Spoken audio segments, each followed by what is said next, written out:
CFT सिद्धांत में चतुष्फलकीय संकुल यौगिकों में कृषि क्षेत्र विपाटन को समझा था। उसके बाद हमारा नेक्स्ट टॉपिक स्टार्ट हो रहा है और वो है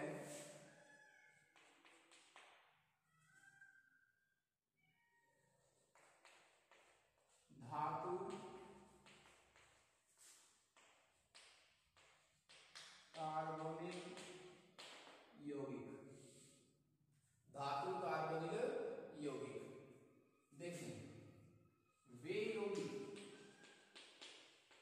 जिनमें धातु को मैं से बता रहा हूं, धातु कार्बोनिल का मतलब क्या हुआ है?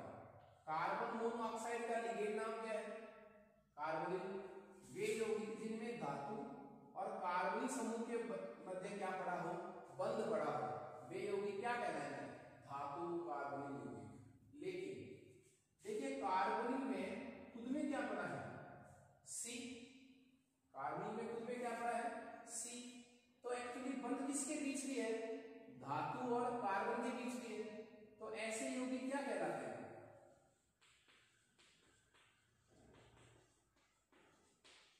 कार्बधातुक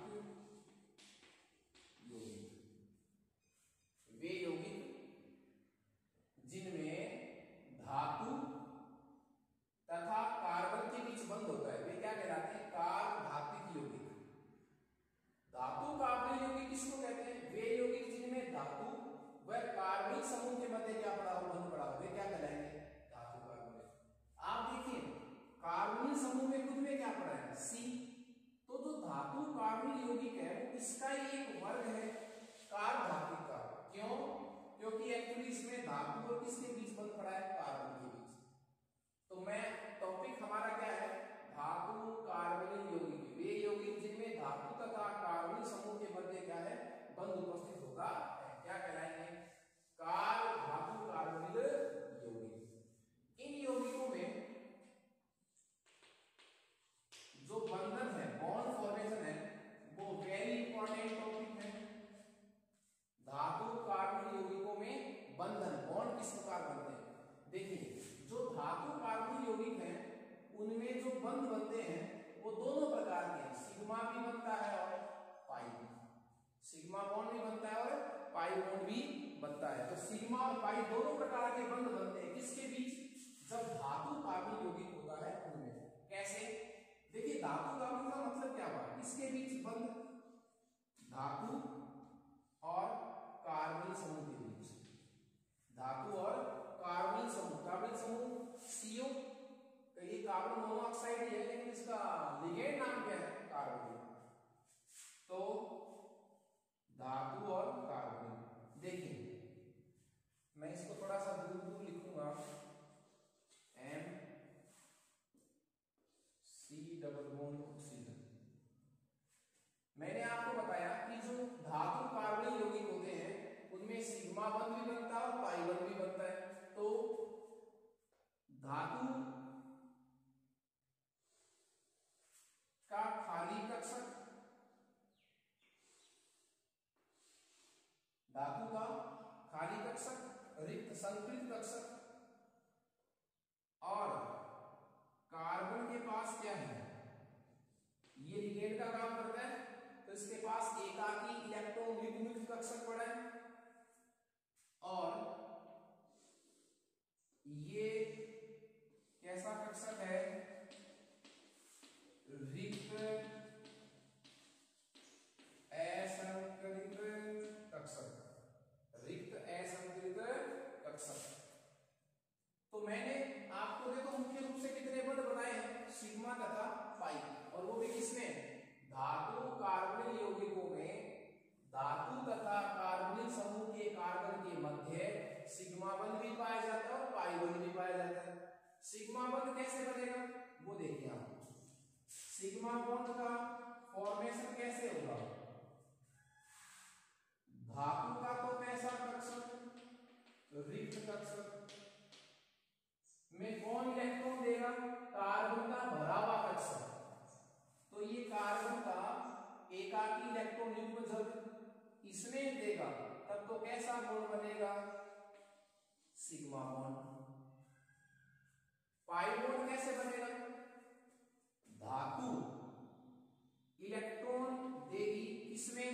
कार्बन के रिक्त असंतृप्त कक्षक में, और वो भी कैसा कक्षक है, पी कक्षक में एकाकी इलेक्ट्रॉन का दान करेगी तो कैसा बंध बनेगा, पाई। इस तरह धातु कार्बनिक यौगिकों में धातु तथा कार्बनिक समूह के कार्बन के मध्य सिग्मा तथा पाई दोनों प्रकार के बंध होते हैं। इसके बीच M और CO के C के बीच सिग्मा बंध का निर्माण कैसे होगा, कार्बन का एकाकी इलेक्ट्रॉन युक्त कक्षक धातु के रिक्त कक्षक में इलेक्ट्रॉन देगा तो सिग्मा बॉन्ड बनेगा, और पाई बॉन्ड कैसे बनेगा, धातु के भरे हुए डी कक्षक कार्बन के रिक्त असंतृप्त पी कक्षक में एकाकी इलेक्ट्रॉन युक्त दान करने से कैसा बंध बनेगा, पाई। तो इस तरह धातु कार्बनिक यौगिकों में सिग्मा तथा पाई दोनों प्रकार के बंध उपस्थित होते हैं। धातु कार्बनिक यौगिकों के कुछ एग्जांपल्स हमने बीबीटी के एग्जांपल में भी पढ़े थे, जैसे एग्जांपल, फर्स्ट एग्जांपल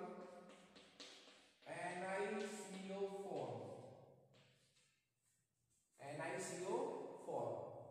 ये देखिए, ये कौन सा यौगिक है, धातु कार्बोनिल यौगिक, धातु कार्बोनिल यौगिक। ये धातु, ये कार्बन समूह है। इसमें हमने संकरण पढ़ा था, कैसा संकरण आया था, sp3।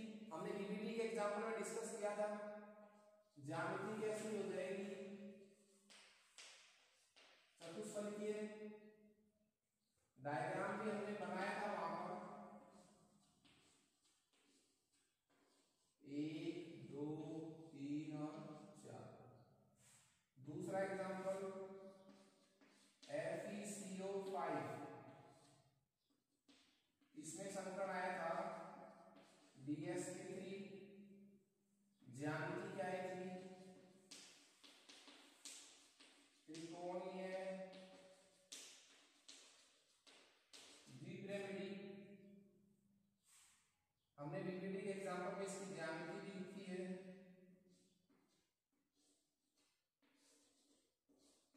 ये ज्यामिति थी क्या,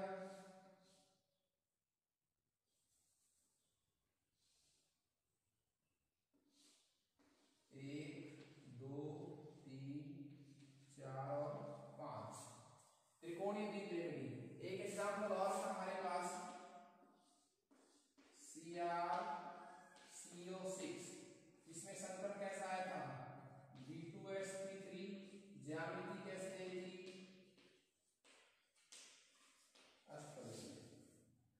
तो ये सारे एग्जांपल किसके हैं, धातु कार्बनिक यौगिक के, जिनमें धातु तथा कार्बनिक समूह के कार्बन के बीच क्या पड़ा है, सहसंयोजक बंध। तो ये तो इसके एग्जांपल थे। इसमें ये तीनों एग्जांपल तो हम बीबीटी के एग्जांपल में डिस्कस कर चुके हैं, निर्माण कैसे होता है, इनकी ज्यामिति क्या है। जो मेन टॉपिक था वो ये था कि धातु कार्बनिक यौगिकों में धातु तथा कार्बनिक समूह के कार्बन के मध्य बंध जो है वो किस प्रकार बनता है। इसके जस्ट बाद हमारा टॉपिक है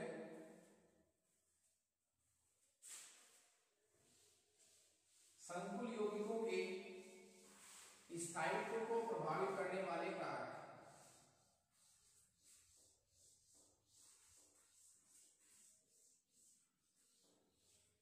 संकुल यौगिकों के स्थायित्व को प्रभावित करने वाले कारक।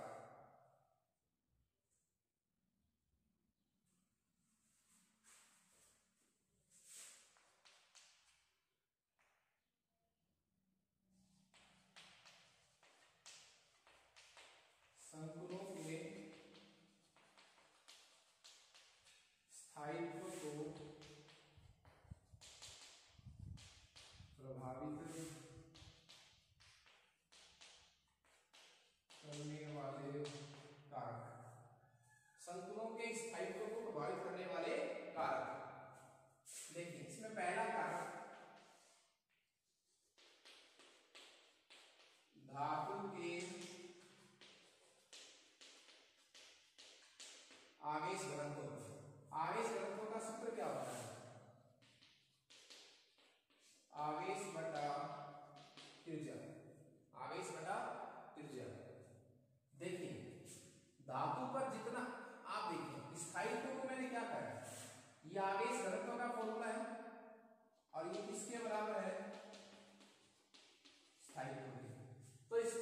किसके समानुपाती है?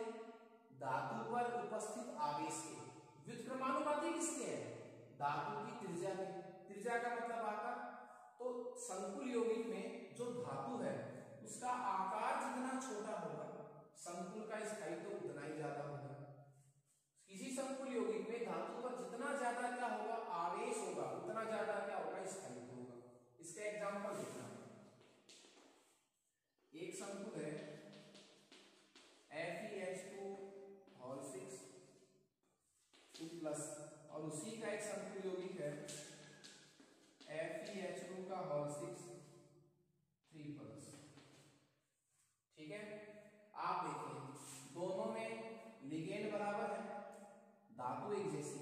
यहां धातु की ऑक्सीजन अवस्था कितनी है? +2 और यहां धातु की ऑक्सीजन अवस्था कितनी है? +3। कौन से संकुल यौगिक में धातु पर आवेश ज्यादा है? इसमें धातु पर कितना आवेश है? +3। इसमें कितना है? +2। तो आवेश समानुपाती होता है किसके? स्थायित्व के। तो कौन सा संकुल यौगिक ज्यादा स्थायी हुआ? ये वाला। क्यों? इसमें धातु पर आवेश क्या है? अधिक। क्लियर है? ये तो आवेश का टॉपिक। त्रिज्या आपको पता है धातु पर जितना ज्यादा धनावेश होता है, किसी आयन पर जितना ज्यादा आवेश होता है उसका आकार उतना ही छोटा होता है। धनायन पर जितना ज्यादा आवेश होता है धनायन की त्रिज्या उतनी कम होती है। तो इसमें छोटा कौन सा है? ये छोटा है, ये आयन छोटा है। फेरिक आयन छोटा होता है फेरस से। तो छोटा आयन कौन सा होगा? ये, क्योंकि इस पर कितना आवेश है? +3। ये छोटा ज्यादा है तो स्थायित्व इसका क्या होगा? ज्यादा। देखिए त्रिज्या जितनी छोटी स्थायित्व उतना ज्यादा। तो दोनों तरीके से इस संकुल का स्थायित्व ज्यादा अधिक। तो चाहे आप आवेश के आधार पर आंसर दे सकते हैं, चाहे त्रिज्या के आधार पर आंसर दे सकते हैं। दूसरा कारक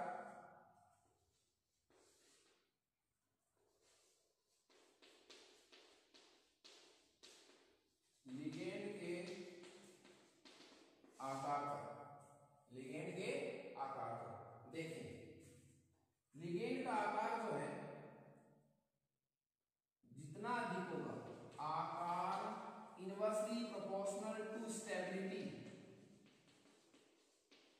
स्थायित्व। ये यहां से मैंने समझ लिखा है। इसका एग्जांपल देखिए, आपको संकुल यौगिक दिया जाएगा, आपको तो रीजन देखना उसमें कौन सा लग रहा है। दो संकुल यौगिक दे रखे हैं मैंने, FeCl6 3- और एक है FeCl6 3-। इसमें लिगेंड चेंज करना पड़ेगा मुझे, FeF6।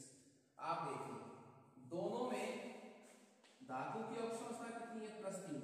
इसमें भी कितनी आ रही है धातु की ऑक्सीजन अवस्था? +3।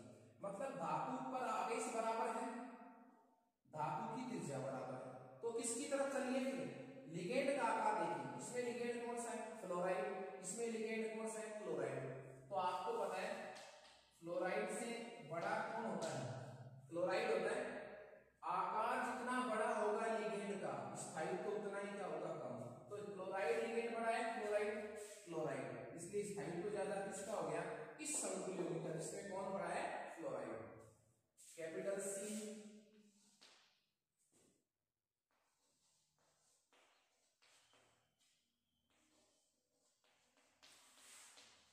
लिगेंड की उपस्थिति पर, लिगेंड की उपस्थिति पर देखिए, मान लीजिए आपके पास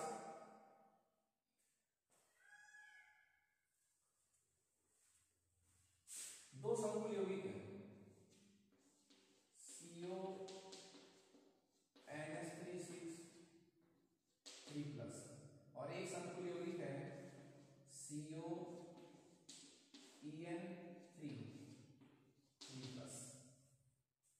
दोनों में आप देखिए, दोनों संकुल यौगिकों में धातु की ऑक्सीजन अवस्था कितनी है? +3। इसमें भी धातु की ऑक्सीजन अवस्था कितनी है? +3। मतलब क्या हुआ? धातु पर आवेश बराबर है दोनों ही संकुलों में, धातु की त्रिज्या दोनों में बराबर है। क्यों? दोनों पर आवेश बराबर है। तो ये वाला रीजन तो इसमें लगेगा नहीं। कौन सा? धातु के आवेश घनत्व वाला। लिगेंड के आकार, लिगेंड भी आकार कहां देते हैं? ये एथिलीन डाइमीन है, बहुत सारे परमाणु इसमें। तो ऐसी स्थिति में क्या देखें, जो अमोनिया है वो कैसा तंतु लिगेंड है, एक तंतु लिगेंड, वो एक उपसैसे से बंध बनाता है। लेकिन जो ईएन है वो कैसा लिगेंड है, द्वितंतुक लिगेंड है, दो उपसैसे से बंध बनाता है धातु परमाणु से। जब ये जुड़ेगा, देखिए 3 दूनी 6, अष्टफलक की ज्यामिति बनेगी, इसकी भी बनेगी, लेकिन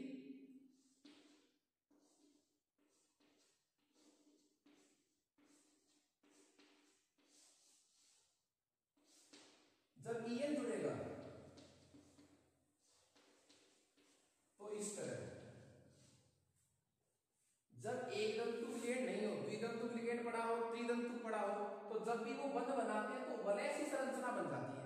और वलय जो है वो सामान्य एक तंतुक लिगेंड वाले यौगिक से ज्यादा क्या होगा, स्थायी। तो यदि किसी यौगिक में किलेट लिगेंड पड़ा है तो उस संकुल का स्थायित्व क्या होगा, अधिक होगा। एक बात और, इसमें एक तंतुक लिगेंड था, किलेट लिगेंड कौन सा होता है जिसमें कम से कम 2 दाता परमाणु हो, ये द्वितंतुक लिगेंड है। मान लो किसी यौगिक में त्रितंतुक लिगेंड पड़ा होता तो वो ज्यादा स्थायी होता, किससे, इस द्वितंतु से ज्यादा स्थायी होता।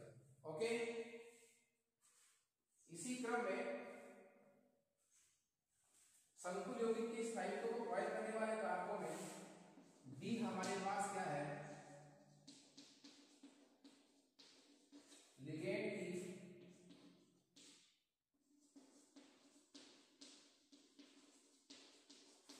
क्षारीय प्रकृति। देखिए ये वाली रीजन आप देखकर नहीं बता पाएंगे, इसके लिए आपको सभी लिगेंड की क्षारीय प्रकृति याद होनी चाहिए। यदि लिगेंड की क्षारीय प्रकृति समानुपाती क्या है, संकुल के स्थायित्व, जैसे साइनाइड लिगेंड की क्षारीय प्रकृति अधिक होती है किससे, अमोनिया से। तो लिगेंड की क्षारीय प्रकृति का मतलब क्या हुआ, एकाकी इलेक्ट्रॉन युग्म देने की प्रवृत्ति। किसी लिगेंड की एकाकी इलेक्ट्रॉन युग्म देने की प्रवृत्ति जितनी ज्यादा होगी उस संकुल का स्थायित्व उतना ही क्या होगा, अधिक होगा। तो ये 4 रीजन थे संकुलों के स्थायित्व को प्रभावित करने वाले कारकों में।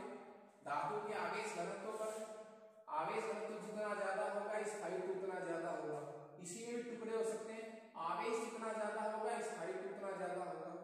त्रिज्या आकार जितना छोटा होगा स्थायित्व उतना बड़ा होगा।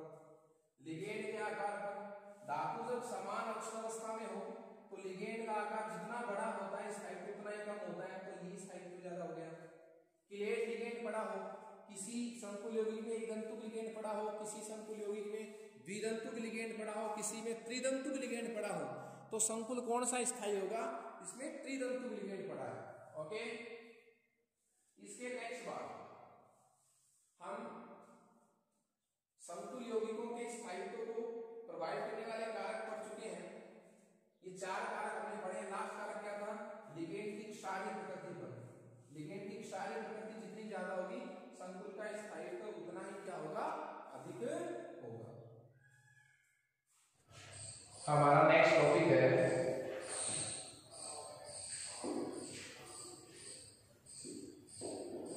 संकुल यौगिकों के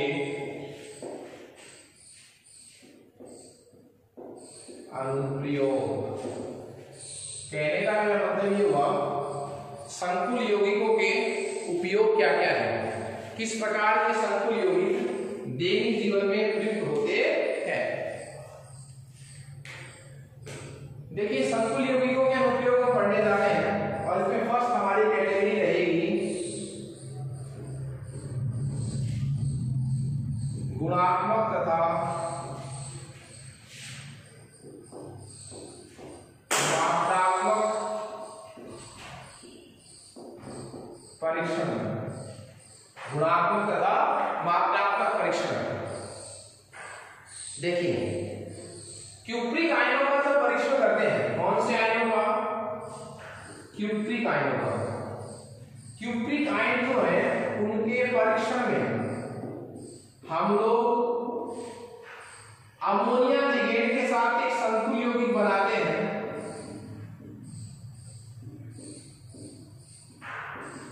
अमोनिया लिगेंड के साथ क्या बनाते हैं, संकुल यौगिक, जिसका नाम क्या है, tetra amine copper second ion, tetra amine copper second ion. और ये जो आयन है ये नीले रंग का संकुल यौगिक होता है। कैसे रंग का होता है? नीले रंग का। तो मेरे कहने का मतलब हुआ आयनों के मात्रात्मक व गुणात्मक विश्लेषण में संकुल यौगिकों का उपयोग क्यों है? क्योंकि कुछ आयन जैसे किसका क्यूप्रिक आयन का जब हम परीक्षण करते हैं तो अमोनिया लिगेंड के साथ एक संकुल यौगिक बनता है जिसका नाम क्या है? Tetra amine copper second ion, जो कैसे रंग का होता है? नीले रंग का। इस संकुल यौगिक को बनाकर हम क्यूप्रिक आयन का परीक्षण कर सकते हैं।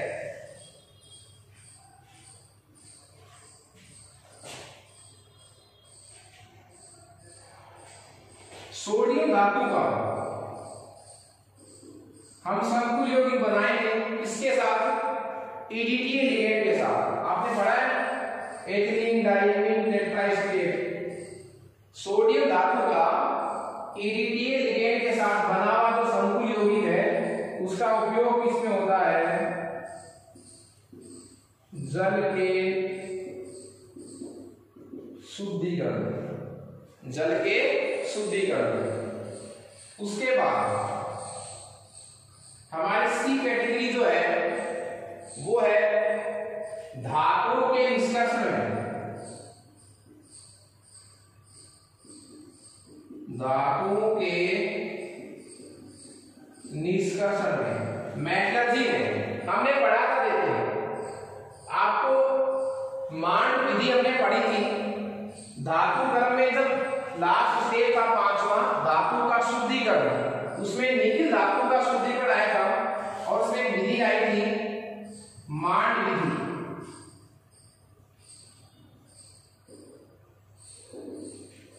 मांड विधि और मांड विधि जो है उससे निखिल धातु का शुद्धिकरण किया जाता है। कैसे किया जाता है? तो आपने सभी ने पढ़ी भी है सिस्टम नंबर चैप्टर में। अशुद्ध निखिल को अपन कार्बन मोनोऑक्साइड के साथ क्या करते हैं? गर्म करते हैं तो एक संकुल यौगिक बनता है NiCO4 टेट्रा कार्बोनिल निकिल। ये एक वाष्पशील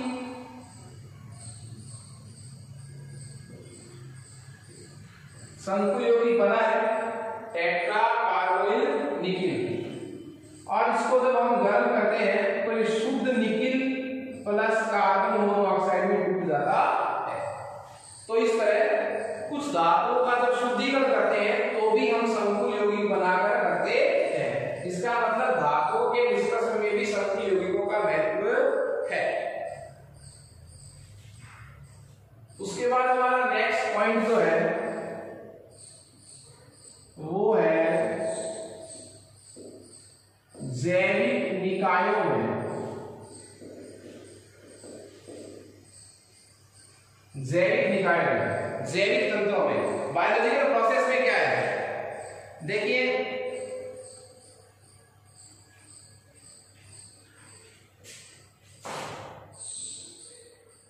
हरे पौधों में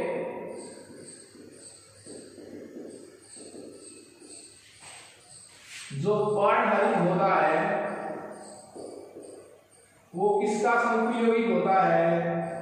मैग्नीशियम का। रक्त में जो वर्णक होता है हीमोग्लोबिन, रक्त में जो वर्णक होता है कौन सा? हीमोग्लोबिन, वो आयरन धातु का संकुल यौगिक होता है। ये सारे अनुप्रयोग अच्छे अच्छे हैं। जैविक निकायों में हरे पौधों में जो पर्णहरित होता है वो मैग्नीशियम धातु का संकुल यौगिक होता है। रक्त में जो हीमोग्लोबिन होता है वो आयरन धातु का संकुल यौगिक होता है। देखिए प्रकाश संश्लेषण के समय इलेक्ट्रॉन स्थानांतरण में दो वर्णक यूज होते हैं और वो होते हैं साइटोक्रोम C और प्लास्टोसाइनिन, साइटोक्रोम सी और प्लास्टोसाइनिन, ये दोनों ही वर्णक जो है इलेक्ट्रॉन स्थानांतरण में सहायक वर्णक है, दोनों ही साइटोक्रोम सी और प्लास्टोसाइनिन। ये क्रम से आयरन धातु और कॉपर धातु के संकुल यौगिक होते हैं। तो मेरे कहने का मतलब ये हुआ कि संकुल यौगिकों का जैविक निकायों में भी महत्व है। कुछ ऐसे महत्वपूर्ण यौगिक है जैसे पर्णहरित है, हीमोग्लोबिन है, साइटोक्रोम सी है, प्लास्टोसाइनिन है, ये सब भिन्न धातुओं के संकुल यौगिक होते हैं। इसके जस्ट बाद हम औषधि की बात करें।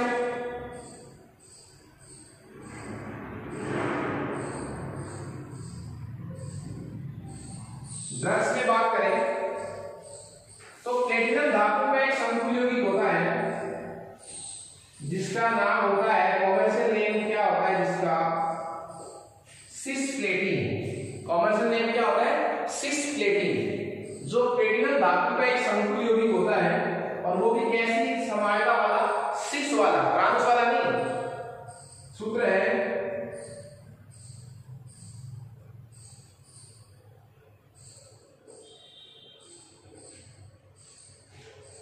ये, इसका सूत्र है जिसका आईपीएससी नाम क्या हो जाएगा, diamine डाइक्लोरिडो platinum second, diamine डाइक्लोरिडो platinum second. इस पूरे नाम का ही कॉमर्शियल नेम क्या है, व्यापारिक नाम क्या है, सिस्प्लेटिन।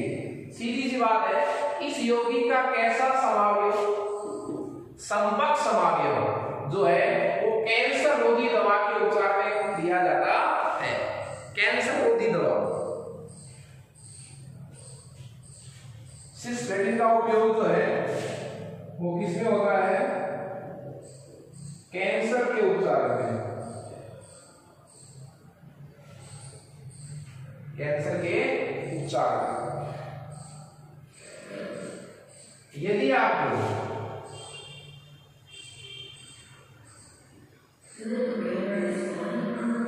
लेड धातु की विषाक्तता,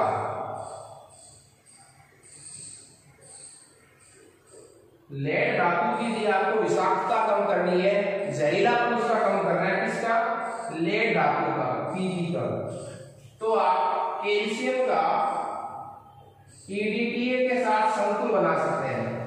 तो लेड धातु की विषाक्तता को कम करने के लिए कैल्शियम का EDTA के साथ बना हुआ संकुल यूज करते हैं। तो ये औषधि में उपयोग था। नेक्स्ट पांचवा जो हमारा पॉइंट है वो है रासायनिक अभिक्रियाओं में।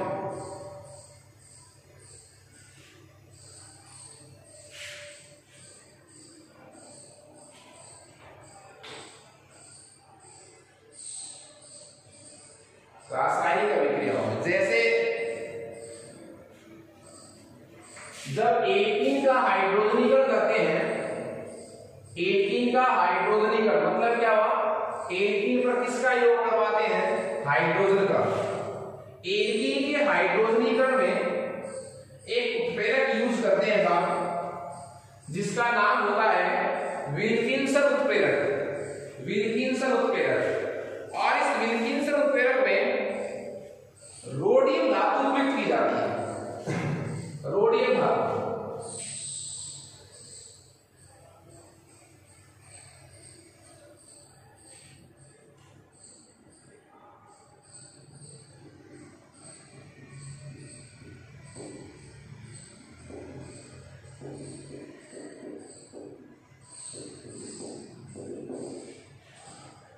रासायनिक अभिक्रियाओं में देखिए, रासायनिक अभिक्रियाओं में मैंने आपको एक एग्जांपल बताया है और वो बताया है विल्किंसन उत्प्रेरक का, जो 18 के हाइड्रोजनीकरण में उपयुक्त होता है, जिसमें रोडियम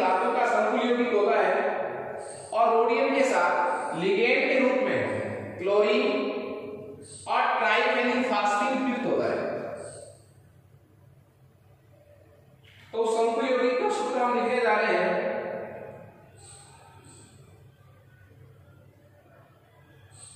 और वो शंकु यौगिक का सूत्र है, नाम तो क्या हो जाएगा, विल्किंसन उत्प्रेरक।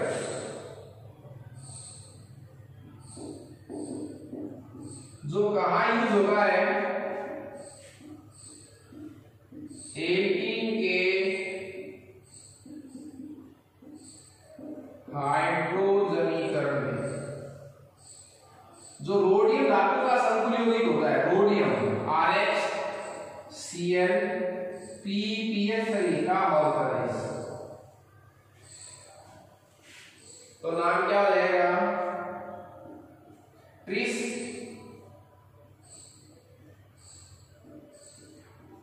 एथिलीन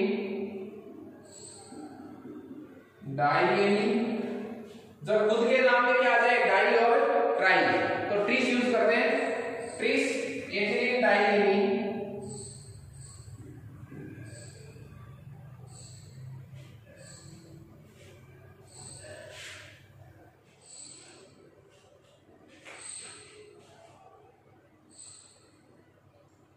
क्लोरिडो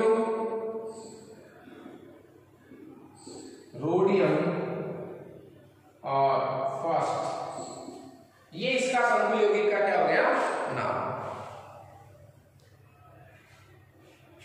ठीक है, इसमें अपन एक दिक्कत ये हो गई, क्लोरिडो जो है वो पहले आएगा, वर्ण वाला क्या लगेगा, और ये आएगा बाद। ठीक है, इस शंकु यौगिक का, जिसको क्या कहते हैं बताओ, विल्किंसन उत्प्रेरक, इसका यूज कहां होता है, एल्कीन के हाइड्रोजनीकरण में। ओके,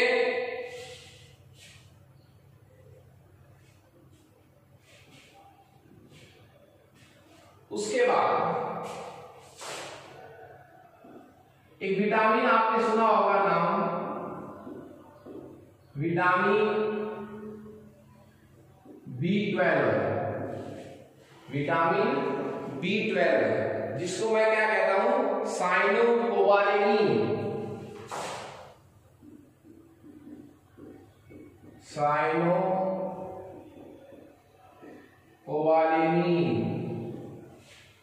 साइनोकोबालेनिन, विटामिन B12 एक संकुल यौगिक होता है, वो भी इसका कोबाल्ट का, कोबाल्ट का क्या है, एक संकुल यौगिक। तो इस तरह हमने पढ़ा है कि संकुल यौगिकों का बहुत अच्छा प्रयोग है, रासायनिक अभिक्रियाओं में भी है, जैविक निकायों में भी है, अभिक्रियाओं में भी है, औषधियों में भी है। इस तरह हमारा संकुल यौगिकों का जो चैप्टर है वो कंप्लीट होता है। इसके कुछ महत्वपूर्ण प्रश्न हैं, वो मैं बोर्ड पर डिस्कस करने जा रहा हूं। नॉर्मल प्रश्न आप लोग कर रहे हैं, कुछ अलग तरह के प्रश्न। प्रश्नों में हमारा फर्स्ट क्वेश्चन है, निकिल +2 आयन का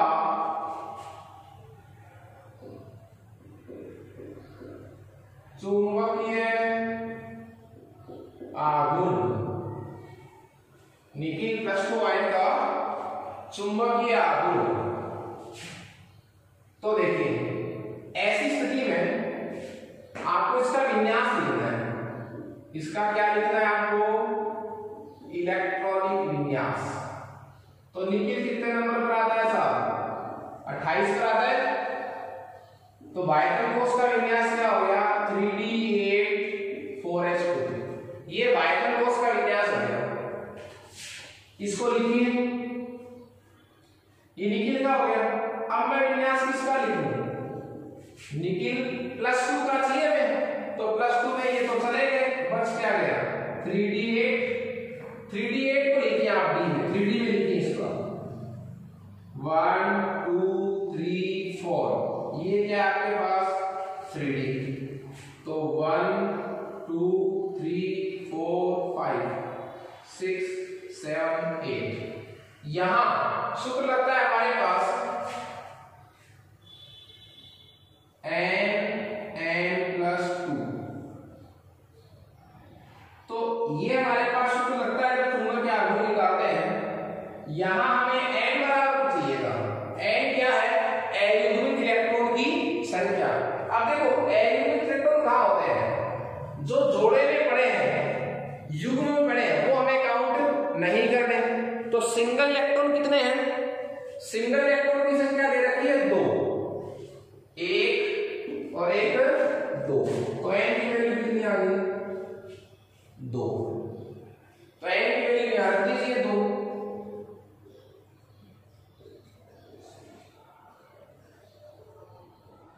2 2 4 4 3 8 8 का रूट आ गया साहब। ठीक है, इस तरह हम चुंबकीय आघूर्ण निकाल सकते हैं। एक उभयतंतुक लिगेंड के बारे में प्रश्न है कि उभयतंतुक लिगेंड किसे कहते हैं, उदाहरण दीजिए। मैंने आपको बताया था उभयतंतुक लिगेंड क्या होते हैं, वे लिगेंड जिनमें 2 दाता परमाणु होते हैं परंतु एक समय में एक ही दाता परमाणु कार्य करता है। दाता परमाणु का मतलब एक ही परमाणु धातु से उपसहसंयोजक बंध बनाएगा, एकाकी इलेक्ट्रॉन युग्म दान करेगा, दोनों एक साथ इलेक्ट्रॉन युग्म दान नहीं करेंगे। फिर हमारा नेक्स्ट क्वेश्चन है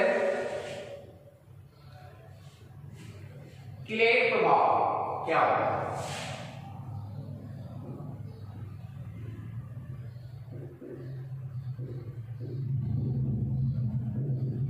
क्लेट प्रभाव, हमने क्लेट संकुल क्लेट लिगेंड की परिभाषा पढ़ी थी जब इस चैप्टर में डेफिनेशन को पढ़ा था। मैंने बताया था जो लिगेंड 2 या 2 से अधिक दाता परमाणु वाले हैं, मतलब ऐसे लिगेंड जिनमें कम से कम कितने दाता परमाणु हो, 2 या 2 से अधिक। यदि ऐसे लिगेंड है जिनमें 2 या 2 से अधिक दाता परमाणु है, वो लिगेंड जब केंद्रीय धातु परमाणु से जुड़ते हैं तो वलय समान संरचना बनाते हैं। उस वलय का नाम क्या था, क्लेट वलय। उस लिगेंड का नाम क्या था, ऐसे लिगेंड को क्या बोलेंगे, क्लेट लिगेंड। ऐसे संकुल को क्या बोलेंगे, क्लेट संकुल। और क्लेट संकुल जो होता है उसका स्थायित्व सामान्य संकुल की अपेक्षा क्या होता है, अधिक होता है। इस प्रभाव को क्या बोलते हैं, क्लेट प्रभाव। क्लेट लिगेंड की उपस्थिति से संकुल का स्थायित्व बढ़ जाता है, इसे क्या कहते हैं, क्लेट प्रभाव कहा जाता है।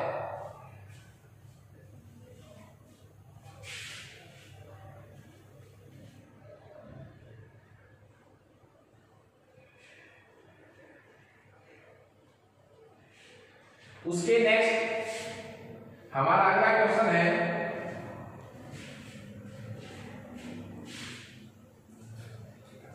क्रिस्टल क्षेत्र सिद्धांत की सहायता से। हमारा जो नेक्स्ट क्वेश्चन है वो है CFT द्वारा 2 संकुल यौगिक है हमारे पास, FeH2 6+2 तथा FeCN6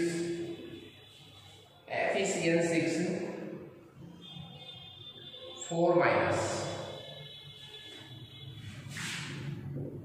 की तुलना। 2 हमें संकुल यौगिक दिए FeH2 6+2 FeCN6 4- की हमें कंपेयर करनी है, तुलनात्मक विवेचना करनी है।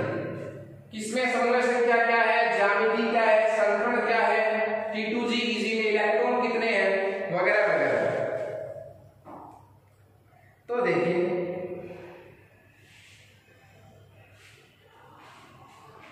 सबसे पहले लिखेंगे अपन किसको,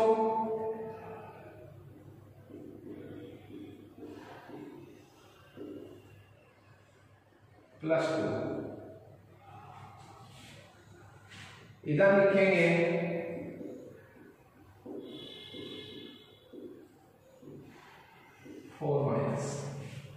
पहले देखिए ऑक्सीजन अवस्था क्या आती है, ऑक्सीडेशन स्टेट क्या आएगी, +2।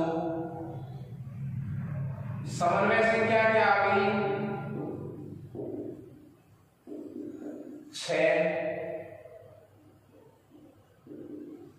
6 समन्वय संख्या है तो ज्यामिति कैसी होगी, अष्टफलकीय।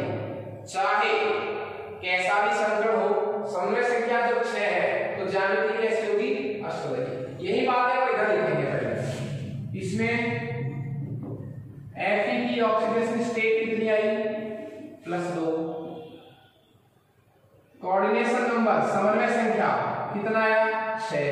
तो ज्यामिति भी क्या होगी अष्टफलकीय। क्लियर है। लेकिन विन्यास क्या आएगा धातु का 3d6, इधर भी विन्यास क्या आएगा धातु का 3d6। संकर का अंतर हो सकता है, अंतर ये हो सकता है कि देखिए इसमें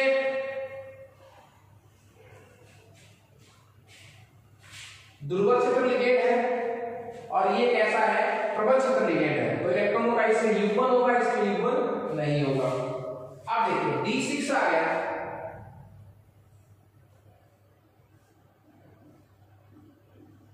इजी, ये क्या हो गया T2G। अष्टफलकीय में विपाटन 3D 1 2 3 4 5 6। तो क्षेत्र लिगेंड कैसा है दुर्बल क्षेत्र लिगेंड है, तो 1 2 3 4 5 6। तो यहां n बराबर कितना आया 4। एल्यूमिनियम इलेक्ट्रॉन की संख्या कितनी है 4 1 2 3 4। इसमें देखिए